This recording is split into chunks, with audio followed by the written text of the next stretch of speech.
않습니까?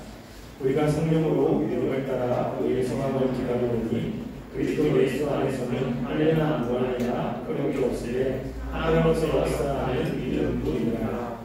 아멘.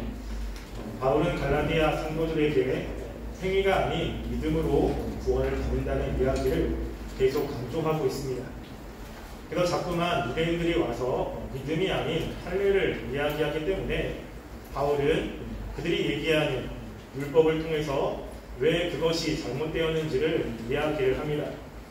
오늘 말씀은 사도 바울이 이제 참된 하나님의 신자는 어떤 모습인지에 관해서 이야기를 합니다.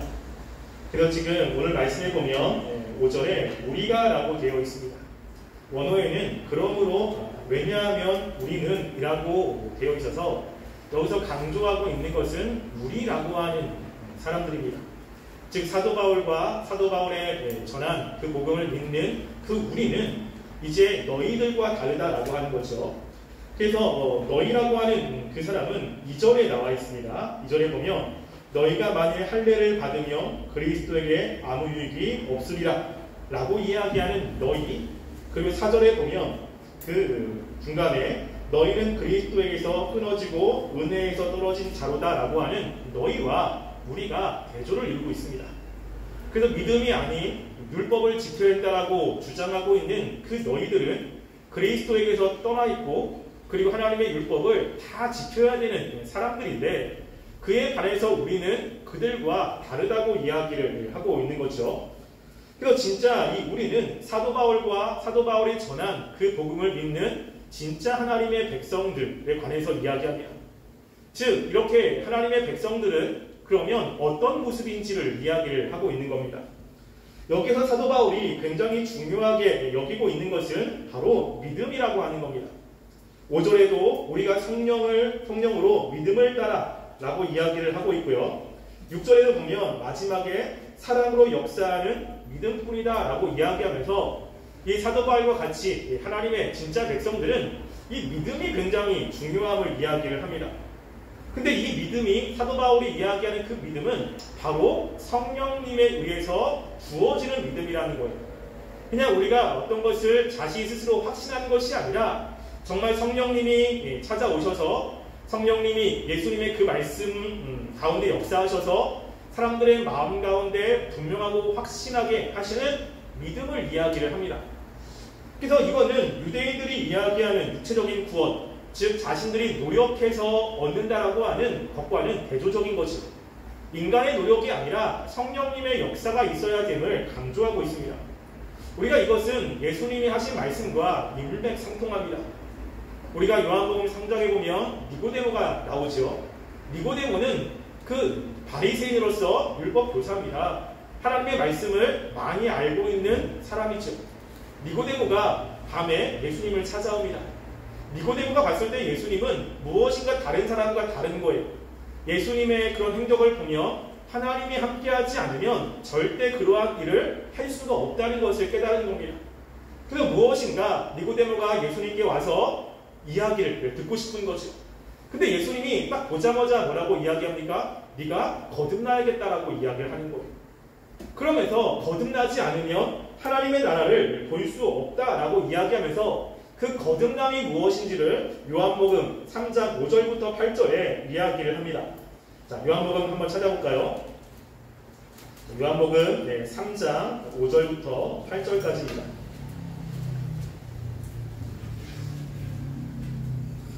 5절부터 8절까지 우리 한 절씩 교독하겠습니다. 예수께서 대답하시되 진실로 진실로 내게 이르노니 사람이 물과 성령으로 나지 아니하면 하나님의 나라에 들어갈 수 없느니라. 내가 내게 거듭나야 하겠다는 말을 놀랍게 여기지 말라.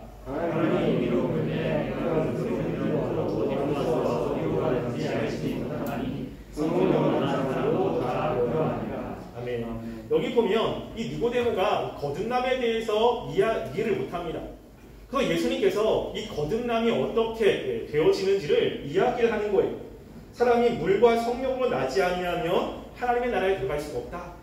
육체로 나는 것은 육이고 그리고 영으로 나는 것은 영이다 라고 이야기하죠. 여기서의 영은 성령을 이야기를 하고 있습니다.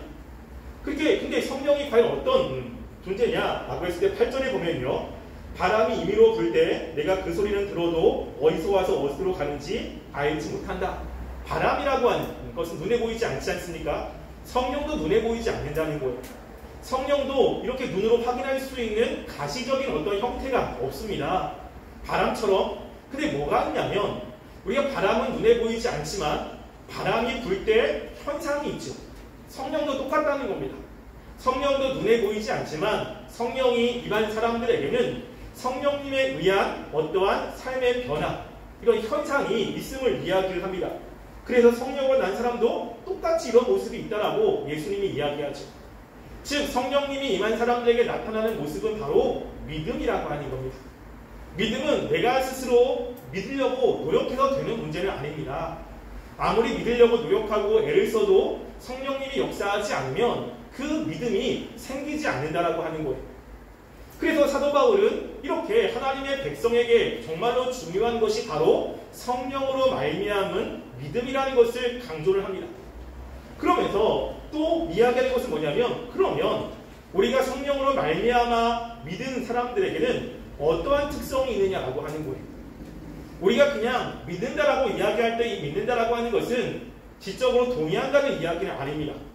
분명히 하나님께서 성령님께서 주는 그 믿음을 가진 사람들은 마음의 변화가 생기고, 그리고 그 성령님이 주는 믿음을 갖는 사람들은 동일한 모습들이 나타나기 시작해요. 그래서 삶은 다르고 시대는 다르고 그렇지만 이 성령님이 주시는 믿음을 가지는 사람들은 동일한 모습들을 가지고 있을 수밖에 없습니다. 지금 그거를 이야기를 하고 있는 거예요. 그래서 이 믿음이 있는 사람들은 과연 어떤 모습으로 살아가느냐, 이것을 그 다음 5절과 6절에서 사도 바울은 설명을 하고 있습니다. 만약에 우리가 하나님이 정말로 성령님이 주시는 믿음이 나한테 있다면 이런 모습이 우리 가운데 나타나야 되는 거예요. 왜냐하면 이것은 성령님의 역사로 인해서 나타나기 때문입니다. 그래서 우리가 이제 이후에 오겠지만 무엇을 사도 바울이 이야기하냐면 육체의 소욕과 성령의 소욕을 이야기를 하죠. 그래서 성령님이 내주한 사람은 그 사람 마음 가운데 성령님의 역사가 있습니다. 끊임없이 역사가 있어서 그 역사는 그 사람 마음 가운데 갈등도 있고 또 여러 가지 것들이 있지만, 그런데 성령님이 이끌어 가시는 모습이 있다는 거예요. 그것을 지금 무엇인지를 두 가지로 설명을 하고 있습니다. 첫 번째는 뭐냐면요, 5절에 이야기를 하고 있습니다. 그래서 우리가 성령으로 믿음을 따라 의의 소망을 기다리노니 라고 이야기하죠. 믿음이 있는 사람들에게 나타나는 모습 가운데 하나는 뭐냐면요, 기다림이라고 하는 거예요. 기다림. 여러분, 우리가 하나님께서 구약에 하나님의 백성들에게 약속한 게 있잖아요. 근데 그 약속을 하나님의 백성들은 믿는다고요. 근데 하나님께서 주시는 약속은 대부분 미래의 것과 관련되어 있습니다. 아브라함에게는 그의 자손을 약속했죠. 그리고 아브라함을 따르는 축복을 약속했습니다. 지금 당장 주시는 것이 아니라 하나님께서 미래에 그렇게 하시겠다라고 약속으로 주신 거죠. 아브라함은 그것을 믿었습니다. 그럼 어떻게 하죠? 기다리는 거예요. 기다림. 하나님께서 우리들에게 주신 그 약속도 마찬가지입니다. 예수님을 통해서 우리를 의롭게 하시고, 그리고 마지막 때에 예수님을 통해서 하나님의 나라로 이끌어 가시겠다라고 말씀했어요. 우리들에게도 마지막 때 하나님이 우리에게 주시고자 하는 약속이 분명히 있습니다. 그것은 천국 소망이죠. 그것을 기다리는 거예요. 기다리는 거. 그런데 그 기다림이 어떤 거냐면 의의 소망이라고 합니다. 무엇인가 소망하고 바라는 거예요. 근데 그 바라는 것이 의의 소망이라고 이야기를 합니다. 이 뜻은 뭐냐면요, 의라고 하는 것은 칭의를 이야기하고 있어요. 하나님이 우리를 의롭다 하는 거죠. 근데 이 칭의라고 하는 것은 우리가 현재 하나님이 우리를 의롭다는 것과 동시에 마지막 날에 하나님의 심판대 앞에서 하나님이 우리를 의롭다 선언하는 것까지도 같이 포함되어 있습니다. 그러니까 지금 하나님이 우리를 의롭다 하는 것만이 아니라 마지막 때에 모든 사람들을 하나님이 심판하실 때 그 예수님을 믿는 사람들을 보시고 너는 의로운 사람이라 라고 판결을 하지. 이거는 아직 이루어진 것이 아닙니다. 그렇기 때문에 그것을 소망하며 기다리는 거예요. 이게 믿음 안에 들어가 있습니다. 그런데 이것을 어떤 사람들은 오해를 하는 경우가 있어요. 여러분 혹시 이중칭의론이라고 하는 단어를 들어본 적 있습니까? 이게 굉장히 좀 오래됐어요. 칭의가 있는데 이 칭의가 두 번 칭의가 있다라고 하는 거예요. 이것의 대표적인 사람이 예레미야스라고 하는 사람이 이것을 이야기를 합니다. 무엇이냐면 우리의 행위와 관련 없이 믿음으로 경험되는 현재의 칭의가 있어요. 우리가 예수님을 믿으면 그 믿음으로 하나님이 우리를 의롭게 하시는 현재적인 칭의가 있습니다. 그런데 미래적인 칭의가 또 있다는 거예요. 그 미래적인 칭의, 마지막 때 하나님 앞에서 의롭다 행하는 것은 무엇으로 되냐면 그 6절 말씀에 사랑으로 역사하는 믿음인 거예요. 그러니까 마지막 때에 하나님께 의롭다 받는 것은 그 하나님께서 처음 해주시는 믿음으로 되어진 것이 아니라 믿음 이후에 사랑이라고 하는 삶의 결과로 하나님 앞에 의롭게 되는 것이다 라는 이야기를 하고 있습니다. 그러면서 그것을 이제 이 말씀과 함께 이 갈라디아 말씀을 또 이야기를 해요. 사도 바울이 의롭다함을 받는다라고 하는 것을 이 앞에 2장 16절 그리고 3장 8절 그리고 11절에 이야기하는데 그것은 전부 다 현재 시대로 되어 있어요. 지금 그렇게 한다는 겁니다. 그런데 오늘 말씀에는 뭐냐면 앞으로 미래의 소망이에요. 그럼 언제죠? 현재가 아니라 미래라고 하는 거예요. 그러니까 하나님께서 현재 의롭게 하는 것이 있고 미래에 의롭게 하는 것이 있는 겁니다. 이 두 가지는 다르다라고 하는 거죠. 그 현재 의롭게 되는 그 의로움을 받은 사람이 이제는 사랑으로서 행위를 해야 마지막 때 하나님께서 최종적으로 의롭게 잊혀주신다라고 하는 것이 이중칭입니다. 그건 뭘 이야기하냐면 실제 삶을 이야기해요. 아니 예수님을 믿는 사람의 모습을 좀 봐라. 그들이 예수님을 믿는데 전혀 믿지 않는 사람과 전혀 다르지 않은 거예요. 예수님 믿는 믿음도 없고 그럼 과연 그들이 믿는 게 맞느냐? 그들이 믿으려면 예수님을 믿고 난 이후에 그들의 행위를 통해서 마지막 때에 그 믿음을 증명하는 거니까 이 행위가 중요하다고 이야기하는 그런 주장입니다. 어떻게 보면 굉장히 그럴듯하죠. 우리가 예수님을 믿고 난 이후에 예수님이 우리에게 성령을 부어주셔서 우리의 마음을 바꾸시고 삶의 목표를 바꾸시고 가치관을 바꾸십니다. 그럼 당연히 삶이 다를 수밖에 없죠. 그러면 그 다른 삶의 결과로 마지막 때 하나님의 행위를 보고 의롭다 하신다라고 이야기하는 것이 이중칭입니다. 그러니까 어떻게 보면 굉장히 좀 나름대로 설득력이 있어요. 그런데 우리 성경을 보면 그렇지 않습니다. 자, 우리가 알 수 있는 것은요. 그게 틀렸다라고 하는 것은 우리 5절 말씀에 보면요. 자, 의의 소망을 기다리는데 무엇을 따라서 기다리죠? 믿음을 따라 기다리는 거예요. 무엇이냐면 의의 소망을 기다리는데 믿음과 관련이 있다는 겁니다. 행위와 관련이 있는 것이 아니라 믿음과 관련이 있어요. 또 하나는 이 앞에서 사도 바울이 계속해서 뭘 이야기를 하고 있냐면 율법의 행위로는 하나님 앞에서 의롭다함을 받는 사람이 아무도 없는 거예요. 그런데 내가 예수님을 믿는 그 시점에 의롭다함을 받았지만 그 이후부터 말씀을 순종하며 그리고 사랑으로서 하나님의 말씀에 순종하는 행위를 가지고 의롭게 된다라고 하는 것은 사도 바울이 지금 여기서 이야기하는 것과는 다른 이야기를 하고 있는 것입니다. 그래서 지금 많은 사람들에게 지금 전해지고 또 확산되고 있는 이중칭의론이 지금 굉장히 좀 대세 중에 하나입니다. 그런데 그것은 성경적인 의미가 아니에요. 성경은 명확하게 이야기를 하기를 우리가 현재 하나님 앞에서 의롭다함을 받았다면 마지막 때도 그 의롭다함에 대한 소망을 가지고 기다리는 겁니다. 지금 우리가 믿음으로 의롭다함을 받았다면 하나님의 심판대 앞에서 우리는 의롭다함을 받게 되는 거예요. 그렇기 때문에 이것이 우리에게 어떻게 다가오냐면요. 야, 내가 예수 믿었는데 이후에 죄를 졌어. 그러면 하나님 앞에서 내가 정말 하나님 날 모른다면 어떻게 하지? 내가 구원이 취소되면 어떡하지? 이런 모든 두려움을 다 제거시켜줍니다. 그래서 내가 무엇인가 구원을 받기 위해서 더 율법을 지키려고 노력하거나 구원을 받기 위해서 선언을 하려고 애쓰는 이런 모든 것들을 다 내려놓게 만들어요. 그래서 사도 바울이 뭐라고 이야기합니까? 기다리는 겁니다. 무엇인가를 하는 게 아니라 그 하나님이 나를 의롭다라고 만들어주신 그때를 기다리는 거예요. 그러니까 거기에는 행위가 배제되고 있는 것입니다.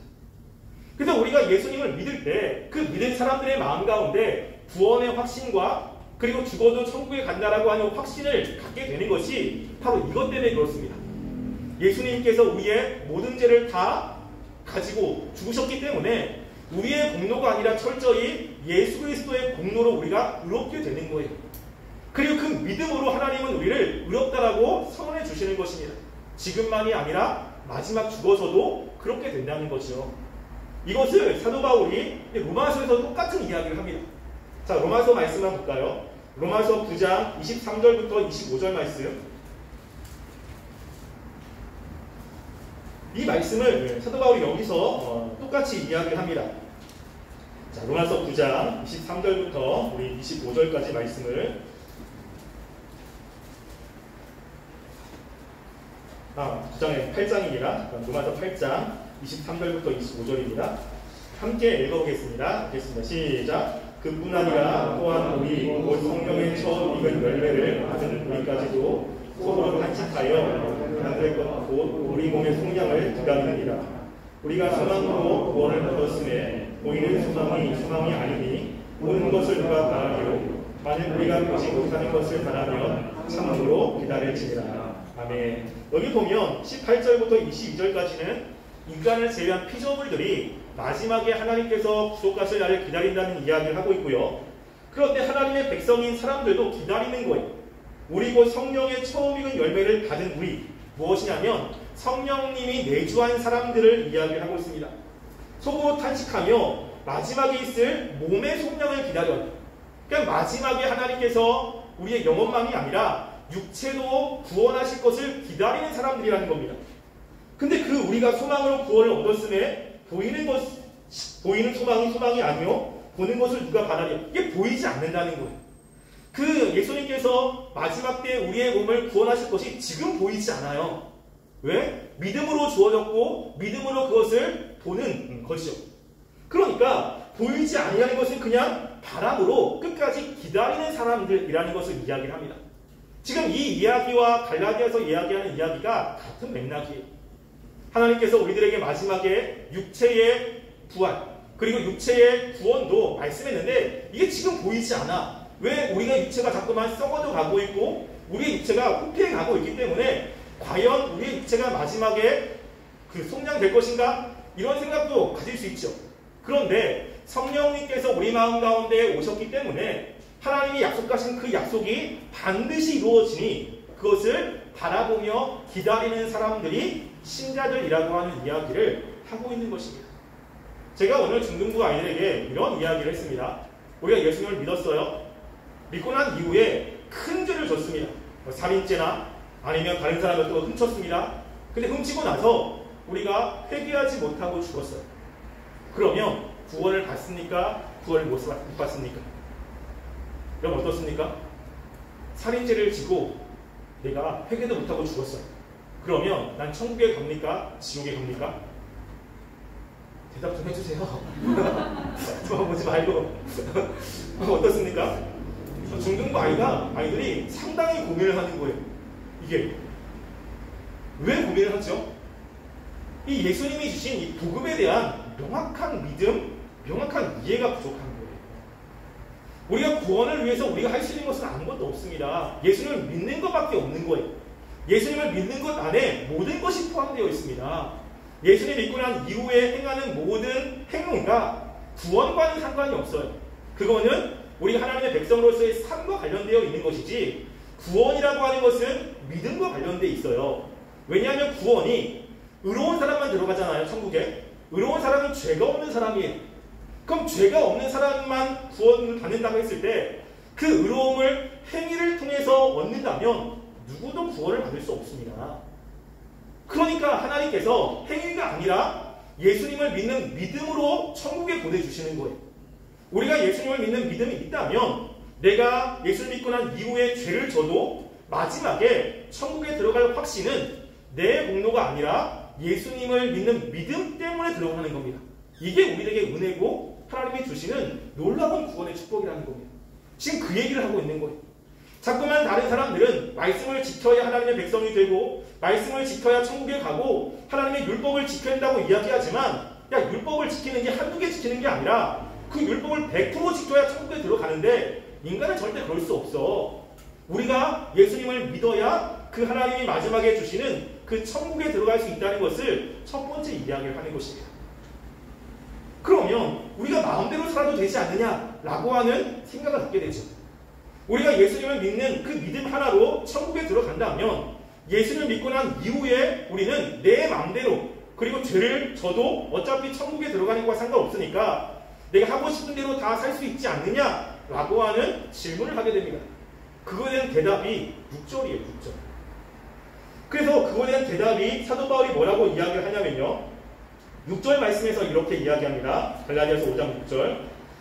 그리스도 예수 안에서는 할례나 무할례나 표록이 없으되 사랑으로서 역사하는 믿음뿐이다 라고 이야기합니다. 무엇이죠? 할례를 행하고 안 해가고 무슨 행위는 아무 소용이 없어요. 정말로 중요한 것은 믿음인데 그 믿음의 특징이 무엇입니까? 사랑으로 역사하는 믿음. 이게 중요한 겁니다. 내가 믿어 라고 이야기했을 때 그 믿음이 정말로 성령님이 주시는 믿음인지 우리가 구원받는 믿음인지라고 하는 것을 알 수 있는 시금석이 바로 여기 있습니다. 실제로 초대교회 안에서도 예수를 믿는다고 이야기하지만 절대 믿음의 모습이 나타나지 않는 사람도 굉장히 많아요. 그 요한일서에서도 보면 하나님께로부터 난 사람은 이러이러한 특징들이 있다는 것을 계속 이야기합니다. 즉 뭐냐면 가짜 믿음도 있다는 거예요. 가짜 믿음도 있는데 이 가짜 믿음과 다르게 진짜 믿음에게 나타나는 것은 바로 사랑이라고 하는 것입니다. 믿음 이후에 사랑이라고 하는 모습이 나타나게 되어 있다고 이야기하죠.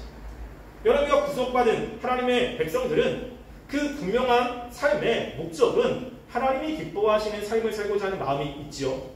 하나님이 원하시는 삶을 살고자 하지 않습니까? 주님을 위해 살고 주님을 위해 죽고자 하는 마음이 있습니다. 근데 우리가 믿는 그 하나님의 본질적인 속성이 어떤 거죠? 여러 가지 이야기하지만 요한일서에서 하나님의 본질적인 속성을 한 가지 이야기합니다. 그게 무엇입니까? 사랑이에요. 사랑. 구약에 하나님께서 이스라엘 백성들에게 율법을 주었어요. 그 율법을 압축해놓은 10가지가 10계명이죠. 이 10계명이라는 것은 뭐냐면 하나님의 속성이 어떤 것인지를 보여주고 있는 거예요. 예를 들어 이런 겁니다. 제가 어떤 단체를 이렇게 만들었어요. 그럼 그 단체가 지켜야 되는 규칙들 그리고 질서들을 만들 겁니다. 그러면 그걸 생각할 때 제가 정말로 가치 있는 것, 제가 정말로 중요한 것들을 위주로 만들겠죠. 그리고 제가 정말로 가치 있게 여기는 것을 거기에 담아낼 겁니다. 제가 볼 때 가치 없는 것은 거기에 담지 않아요. 그 어떤 율법을 만들 때, 질서를 만들 때 그걸 만든 사람이 가지고 있는 속성 그리고 중요하게 여기는 가치가 거기에 담겨져 있어요. 율법이라는 것을 하나님이 만들었습니다. 그러면 하나님이 중요하게 여기는 가치와 그리고 하나님께서 중요하게 여기는 질서를 율법 안에 넣어놨어요. 근데 하나님은 중요한 속성이 뭐라고 이야기했죠? 사랑이죠. 그러니까 10계명을 그 10가지를 2가지로 압축시키면 무엇입니까? 하나님을 사랑하고 이웃을 사랑하는 거잖아요. 10계명을 한 단어로 말하면 무엇입니까? 사랑이에요. 실제로 하나님은 10계명을 통해서 이거 해라라고 이야기를 하지만 우리가 다른 사람을 사랑하고 하나님을 사랑하는 그런 모습이 10계명 안에 있는 모습으로 나타나기를 원하는 거예요. 이게. 뿐만 아니라 우리가 예수님을 보면 그 예수님께서 그 많은 사람들이 예수님의 제자로 이렇게 인식하게 하게끔 만드는 것이 무엇인지를 이야기합니다. 자, 예수님께서 우리 요한복음 말씀 다 볼까요? 요한복음 13장 34절부터 35절입니다.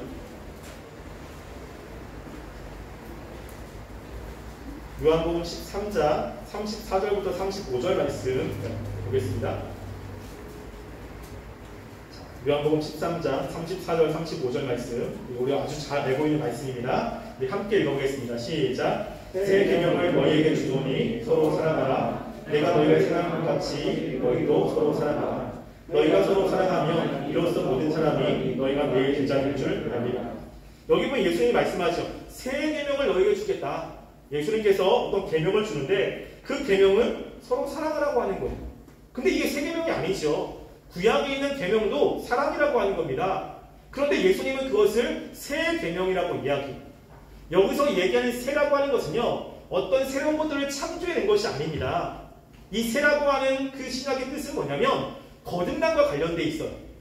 그래서 거듭나기 전에 있는 것을 옛 언약이라고 이야기하고 거듭난 사람들이 지키는 것을 새 언약과 관련돼서 이야기합니다.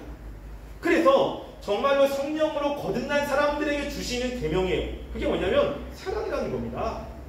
근데 그 사랑이 어떤 건지도 이야기를 해요. 내가 너희를 사랑한 것처럼 너희도 서로 사랑하는 겁니다.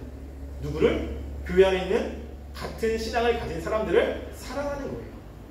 너희가 그렇게 사랑하면 그 사랑하는 모습을 보고 너희가 내 제자인 줄 아니라 많은 사람들이 그거를 보고 야, 예수님을 믿는 사람이구나 라고 이야기를 한다라고 하는 거예요. 중요한 계명이 무엇이죠? 사랑이에요. 사랑. 우리가 정말로 하나님을 믿는다. 그리고 예수님의 그 십자가의 공로를 믿을 때 우리 마음 가운데 하나님의 사랑이 느껴집니다. 하나님의 사랑이 느껴지면 그 느껴진 사랑은 하나님이 원하시는 삶의 행동을 하고자 하는 강력한 욕구가 생겨요. 그럼 그 하나님이 원하시는 것이 무엇이냐? 그게 하나님을 사랑하는 것이고 이웃을 사랑하는 것으로 나타납니다. 그래서 사랑이 너무너무나 중요한 개념이에요. 우리가 말씀을 많이 아는 것, 그게 아는 것이 아니라 믿음으로 가게 되냐면 그 믿음은 다른 사람을 정죄하거나 나와 다른 사람들을 나누는 분리주의로 가는 것이 아니고요. 우리가 그 안에서 서로 사랑하려고 애를 쓰는 모습으로 나타나게 돼요. 그래서 그 사람이 말씀대로 살지 못하면 그것 때문에 기도해 주고요. 그 사람이 말씀에서 벗어난 것 보이면 찾아가서 말씀대로 살려고 독려해 주고 그 사람이 하나님께로 돌아오기 위해서 내가 할 수 있는 것들을 해서 그를 하나님께로 이끌려고 하는 모습이 나타난다는 거예요. 하나님의 말씀을 알았다라고 했을 때 그렇게 살지 못한 사람은 왜 저렇게 행동하지? 저렇게 행동하는 것이 하나님의 백성 맞아? 하나님의 백성은 그런 게 아니야. 정지하는 게 아니라 그 사람들이 하나님께로 돌아올 수 있도록 내가 찾아가고 기도해주고 끌어주는 모습으로 나타나는 것입니다. 그래서 성령의 열매를 이야기할 때 성령의 열매 중에 중요한 게 뭐죠? 사랑이에요. 사랑. 그래서 우리가 정말로 하나님께서 원하시는 믿음이 나에게 있다면 우리는 사랑의 모습으로 나타나게 돼요. 그럴 때 사랑의 모습이 그 사람을 보면 행복하고 그 사람을 보면 너무 즐겁고 이런 모습이 아닙니다. 이런 게. 사랑은 감정이 아니에요. 성경에서 이야기하는 사랑은 철저하게 의지입니다. 의지. 그래서 고린도서 13장에 보면 사랑에 대해서 이야기할 때 다 행위로 이야기를 해요. 사랑은 오래 참고 사랑은 온유하며 시기하지 아니하며 자랑하지 아니하며 전부 다 행위입니다. 근데 그 사람이 기뻐가지고 그 사람이 좋아서 하는 게 아니라 누구 때문에 하죠? 하나님 때문에 하는 거예요. 하나님이 그 사람을 사랑하니까 하나님이 그 사람을 원하니까 그 사람이 바로 살기를 원하니까 그렇게 행동하면 하나님이 마음 아파하니까 하나님의 마음을 아파하지 않게 하기 위해서 그 사람을 품어주고 그 사람을 용서해주고 그 사람과 함께 가는 것이 신앙의 모습이라는 것입니다. 그래서 이 믿음이라는 것은 사랑으로 역사하게 되어 있어요. 이게 정말 하나님께서 주시는 믿음이라고 하는 것입니다. 따라서 우리가 하나님이 주시는 성령님이 주시는 믿음이 있다면 우리가 말씀을 많이 알고 그 말씀을 이해했을 때 그것이 내가 믿음으로 받아들인다면 그걸 가지고 다른 사람을 정죄하는 것이 아니라 어떻게 하죠? 품어주게 되는 거예요. 말씀을 통해서 봤을 때 뭔가 어긋났어. 말씀에서 벗어난 모습이 있어. 그러면 어떻게 합니까? 하나님이 그도 구원했어. 하나님도 그 사람이 하나님께로 오기를 원하는 것이 하나님의 마음이에요. 그럼 나는 그 하나님의 마음을 알아요. 그럼 어떻게 합니까? 난 싫지만 그럼에도 불구하고 하나님 때문에 먼저 손을 내밀고 하나님 때문에 그 사람에서 기도해주고 하나님 때문에 참는 겁니다. 그 사람 때문이 아니라. 이게 믿음에 나오는 모습이라는 것을 이야기하는 거예요. 그 믿음은 나 믿어 끝나는 것이 아니라 실제로 믿음의 모습들이 나타납니다. 그러니까 지금 여기도 마찬가지잖아요. 사도 바울이 갈라디아 교회에 가서 사람들에게 복음을 전했어요. 처음에 그들이 사도 바울의 복음을 듣고 믿음의 성장이 있었습니다. 그런데 다른 사람들이 와서 사도 바울이 전한 복음이 가짜라고 이야기를 한 거예요. 그렇게 믿었던 갈라디아 교회 사람인데 사도 바울의 그 전한 복음을 뒤로하고 유대인들이 전한 것을 믿기 시작하는 거예요. 그러면 사도 바울 마음속에 배신감이 없겠습니까? 배신감이 있죠. 내가 그들에게 어떻게 했는데 얼마나 사랑을 많이 줬고 그리고 얼마나 열심히 그 복음의 사역을 감당했는데 근데 말도 안 되는 유대인의 말을 듣고 사도 바울을 뒤로하고 사도 바울을 원수처럼 대합니다. 사랑하고 싶은 마음이 누가 있겠습니까? 근데 사도 바울이 그들을 사랑하는 이유는 무엇이죠? 하나님 때문이에요. 아직까지 하나님이 그들을 포기하지 않으니까. 아직까지 하나님께서 그들을 돌아오기를 원하시니까. 그러니까 그 하나님을 바라보며 미운데도 불구하고 그럼에도 불구하고 그들을 사랑하려고 애를 쓰고 그리고 그들을 품어주려고 노력하는 모습이 사도 바울에게도 있는 모습입니다. 이게 우리에게도 있어야 되는 거예요. 그 사람을 보면 하고 싶지 않죠. 그 사람을 보면 정말로 밉죠. 굳이 내가 왜 그렇게 해야 돼? 라는 생각을 가질 수도 있습니다. 그런데 중간에 하나님이 계세요. 나를 사랑하시고 나를 구원한 하나님이 계신다고요. 나 때문에 십자가에 죽으신 하나님이 계십니다. 그 하나님 때문에 우리가 그들을 용서하고 사랑하는 것이 믿음이라고 합니다. 따라서 우리가 여기서 이야기하는 믿음이 우리 가운데 있는지를 한번 잘 확인했으면 좋겠습니다. 내가 믿는다고 이야기하지만 실제로 그 믿음이 사도 바울이 이야기하는 그 믿음이 맞는가? 나는 믿는다고 이야기하지만 실제 믿는 게 아니라 이해하는 것을 믿는 것이라고 혹시 생각하고 있지 않는가? 한번 확인해 보시고요. 하나님 나에게 정말 성령님이 역사하시는 그 믿음이 있게 하시고 그 믿음의 모습이 나의 삶 가운데 나타나게 하여 달라고 기도하며 결단하며 나가는 귀한 삶이 되기를 간절히 소원합니다. 기도하겠습니다. 우리가 이 시간에 함께 말씀을 생각하시며 기도하겠습니다.